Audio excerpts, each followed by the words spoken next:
बीच एक और बड़ी खबर आपको बताएंगे जो इस वक्त की ब्रेकिंग न्यूज सामने आ रही है। बड़ी खबर बजट सत्र से जुड़ी।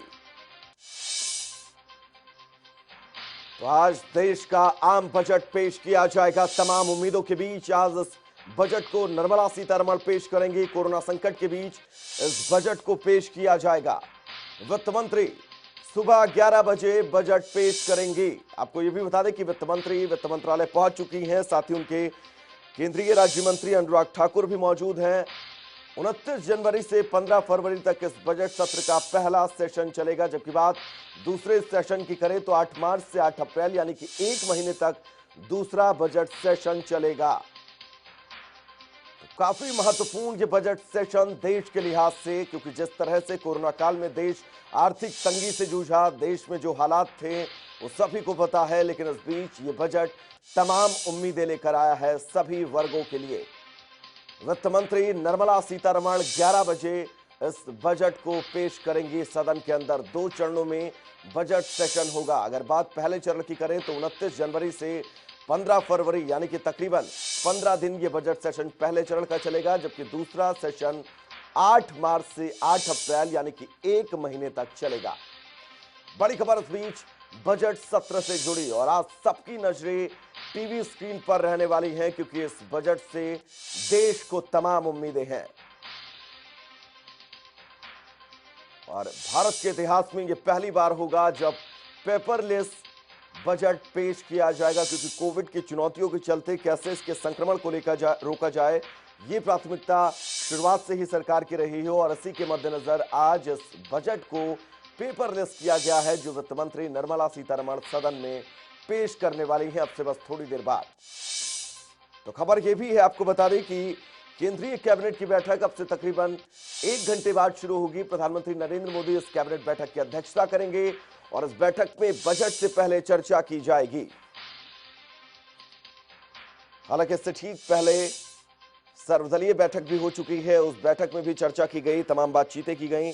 और उसके बाद अब बजट सत्र से पहले केंद्रीय कैबिनेट की बैठक कई मायनों में बेहद महत्वपूर्ण। तो 2 सेशन में यह बजट सत्र चलेगा। आपको बता दें दूसरा सेशन जो है 8 मार्च से 15 अप्रैल, जबकि पहला सेशन 29 जनवरी से 15 फरवरी तक।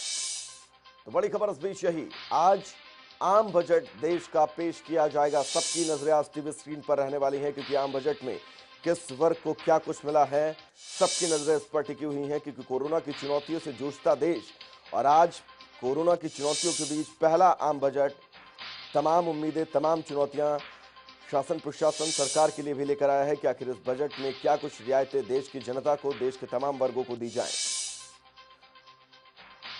तो 8 मार्च से 8 अप्रैल तक बजट सेशन का दूसरा सेशन चलेगा।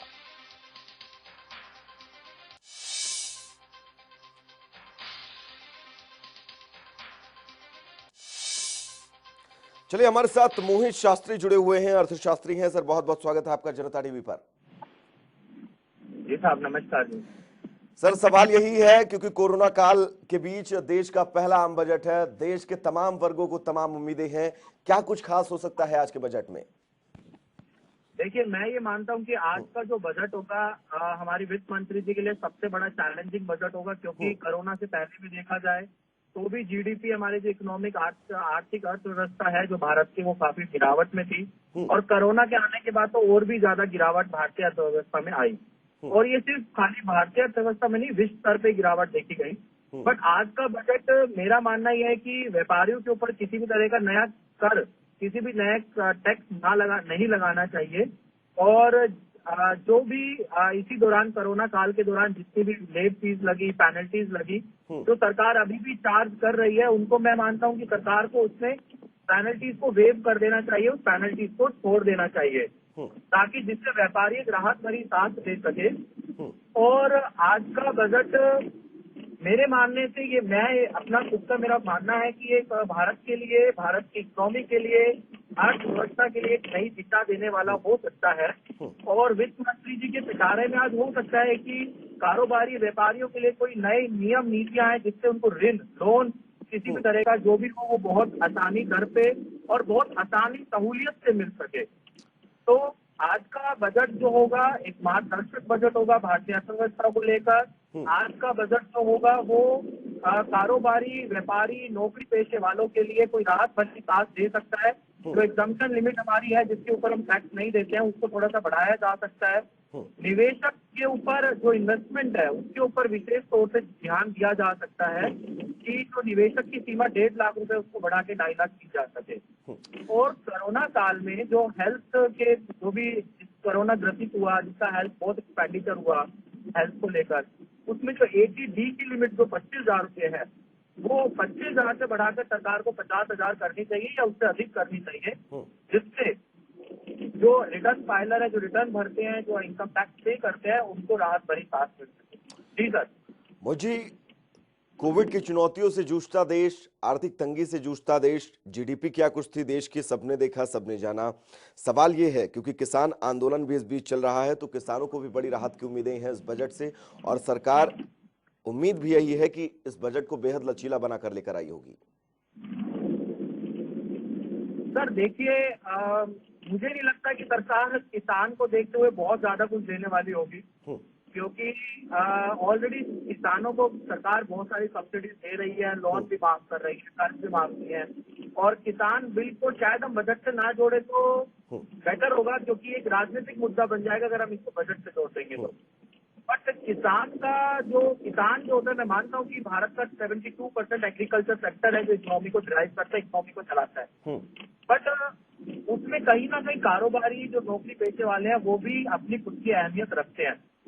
पिछला बजट 2020 देखा गया, उसमें सरकार ने कारोबारी और नौकरी पेशे वालों के लिए कंफ्यूजन क्रिएट कर दी थी कि आप इस स्कीम में जाइए, उस स्कीम में जाइए। मैं ये मानता हूँ कि जो हमारा खुद का इनकम टैक्स है, जो हमारा खुद का कर है, जो भी हमारा जो सरकार का कानून है वो सरल बनाया जाए। और अब वक्त आ गया है कि जीएसटी की तरह डायरेक्ट टैक्स कोड भी सरकार को लाना चाहिए, डीटीसी जिसको हम बोलते हैं, जिसमें एक आम व्यापारी भी, आम कारोबारी भी बहुत आसानी से बजट को समझ सके। ये बहुत बड़ी चुनौती है सरकार के लिए कि इसको डीटीसी में डिराइव करके, इसको डीटीसी में कन्वर्ट करके सरकार जितना जल्दी लेकर आएगी उतनी ज्यादा भारतीय अर्थव्यवस्था और जीडीपी में बढ़त देखी जा सकती है। मुझे मिडिल क्लास वर्ग का जिक्र करना बहुत जरूरी है। मिडिल क्लास के लिए क्या कुछ लगता है आज खास इस बजट में हो सकता है? देखिए, मिडिल सरकार के लिए जरूर होगा, क्योंकि सरकार इस बार 3 राज्य में सरकार के चुनाव है, जिसमें सबसे अहम चुनाव तो पश्चिम बंगाल का है, जहाँ पर सबसे बड़ा तो आप देखें कि कारोबारी व्यापार पश्चिम बंगाल चलता है, और ये तो अंग्रेजों के टाइम पे चलता है, जो राजधानी थी उनकी। तो मेरा मानना है कि जो मिडिल व्यापारी है उसको सरकार कहीं ना कहीं आज बजट में राहत देगी। आज निर्मला सीतारमण जी की जो बजट की पोटली होगी उसमें मिडिल व्यापारियों के लिए जरूर कहीं ना कहीं जोर दिया जाएगा। और जहां तक सुनने में आ रहा है कोरोना टैक्स लगाया जाएगा, जो लार्ज टैक्स पेयर है उनके लिए, मैं ये मानता हूँ कि सरकार को नहीं लगाना चाहिए, क्योंकि कोरोना सिर्फ एक हमारे भारत के लिए ही चुनौती नहीं थी, विश्व स्तरीय पे चुनौती हमारे लिए थी कोरोना। तो टैक्स लगाना सोल्यूशन नहीं होता। टैक्स को हम कैसे आगे, गवर्नमेंट अपना एक्सपेंडिचर कैसे कम करके रेवेन्यू को बढ़ाए, बिना टैक्स लगाए, बिना किसी तरह का टैक्स का बोझ डाले हुए, ये सबसे बड़ी चुनौती हमारे लिए है। मुझे अगला सवाल आपसे लेंगे, लेकिन अपने दर्शकों को बता दें, हम ये सीधा तस्वीरें आपको दिखा रहे हैं जहां पर वित्त मंत्री निर्मला सीतारमण और केंद्रीय वित्त राज्य मंत्री अनुराग ठाकुर वित्त मंत्रालय से बाहर निकले हैं। और क्योंकि केंद्रीय कैबिनेट की बैठक शुरू होने वाली है, तकरीबन 10 बजे का समय है और 11 बजे से बजट पेश किया जाएगा, तो सबकी नजरें आज सदन पर रहने वाली हैं। और सबसे बड़ी बात इस बजट की है कि पहला बजट पेपरलेस होगा। उम्मीदें इस बजट से इसलिए भी क्योंकि कोरोना काल में देश का पहला आम बजट है। सभी वर्गों को बड़ी उम्मीदें हैं आज के इस बजट से। निर्मला सीतारमण बजट की वो कॉपी, वो लिफाफा दिखाती हुई जिसके अंदर आज बजट सदन में पेश किया जाएगा। तो कोरोना संकट के बीच देश का पहला आम बजट, तमाम चुनौतियों से भरा ये बजट जरूर है। हालांकि कोशिश यही की गई होगी, क्योंकि वित्त मंत्री अनुराग ठाकुर को भी हमने सुना, उन्होंने कहा कि ये पुरजोर कोशिश की गई है कि सभी वर्गों को राहत दी जाए। और कोरोना काल में जिस तरह से सभी वर्ग परेशान हुए हैं, फिर वो चाहे कोई भी सेक्टर्स क्यों ना हो, उनको राहत देने की बात केंद्रीय वित्त राज्य मंत्री अनुराग ठाकुर ने कही है।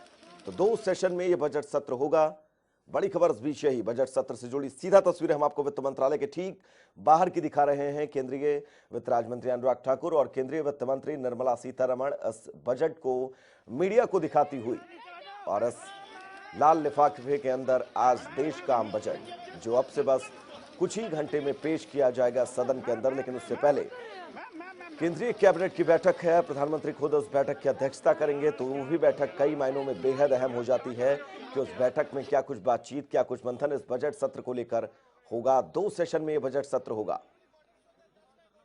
तो सीधा तस्वीरें वित्त मंत्रालय के बाहर की हम आपको दिखा रहे हैं, जहां पर आज देश का आम बजट पेश करने के लिए निर्मला सीतारमण वित्त मंत्रालय से निकली हैं।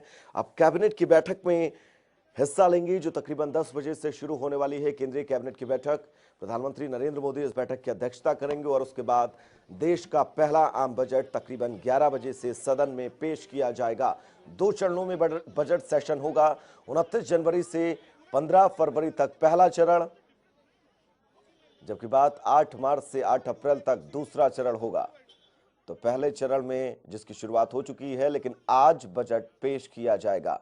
राष्ट्रपति के अभिभाषण से इस बजट सत्र की शुरुआत हुई, जिसका विरोध तकरीबन 20 विपक्षी पार्टियों ने किया। राष्ट्रपति के अभिभाषण का उसके ठीक बाद यह बजट सेशन कहीं ना कहीं से तमाम सवाल लेकर आएगा विपक्षियों के लिए। विपक्ष भी पुरजोर कोशिश करेगा इस सेशन में सरकार को घेरने की। हालांकि आज देश का आम बजट, तमाम उम्मीदें 2 चरणों में बजट होगा। 29 जनवरी से यह बजट की शुरुआत हो चुकी है राष्ट्रपति के अभिभाषण से और ये सेशन 15 फरवरी तक चलेगा। जबकि बात दूसरे सेशन की करें तो 8 मार्च से 8 अप्रैल तक दूसरा सेशन बजट सत्र का चलेगा। सीधा तस्वीरें वित्त मंत्री निर्मला सीतारमण अपने काफिले के साथ निकल चुकी हैं वित्त मंत्रालय से। इससे ठीक पहले एक तस्वीर हमने आपको और दिखाई थी।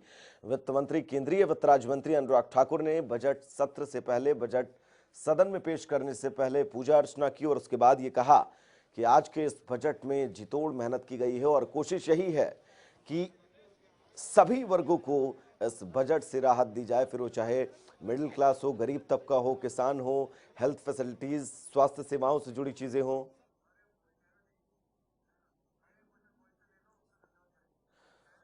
तो मोहित जैन हमारे साथ जुड़े हुए हैं, अर्थशास्त्री हैं। मोहित जी, निवेश को लेकर आप बात कर रहे थे, निवेश को लेकर क्या कुछ ढील दी जा सकती है आज?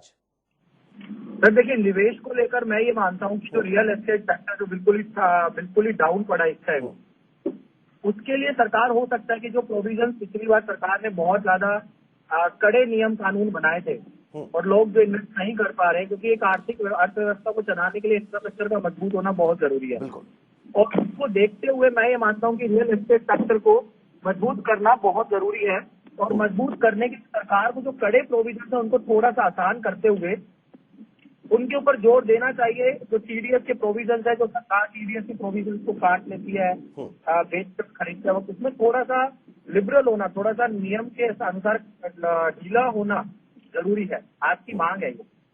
चलो मोहित जी, बिल्कुल तमाम महत्वपूर्ण जानकारी के लिए आपका बहुत बहुत शुक्रिया। तो मोहित जैन अर्थशास्त्री हमारे साथ जुड़े, उन्होंने तमाम महत्वपूर्ण बातें बताई आज के बजट को लेकर, क्योंकि आज का बजट बेहद महत्वपूर्ण है और इस बजट को ऐतिहासिक इसलिए भी कहा जा सकता है क्योंकि देश का पहला पेपरलेस ये बजट है। कोरोना की चुनौतियों से जूझता देश और उस चुनौतियों के बीच सबसे बड़ा सवाल ये कि कैसे आप इस संक्रमण से बचेंगे, कैसे देश इस संक्रमण से बचेगा। 2 गज की दूरी, मास्क है जरूरी, ये एहतियात जब से कोविड काल शुरू हुआ है तब से देश भर के अंदर टैगलाइन सा बन गया है और उसी टैगलाइन का फॉलो करते हुए आज सदन के अंदर पेपरलेस बजट पेश किया जाएगा। वित्त मंत्री सुबह 11 बजे बजट पेश करेंगी। सीधा तस्वीरें हमने आपको वित्त मंत्रालय की दिखाई। वित्त मंत्रालय से निर्मला सीतारमण निकल चुकी हैं और अब केंद्रीय कैबिनेट की बैठक के बाद सदन में इस बजट को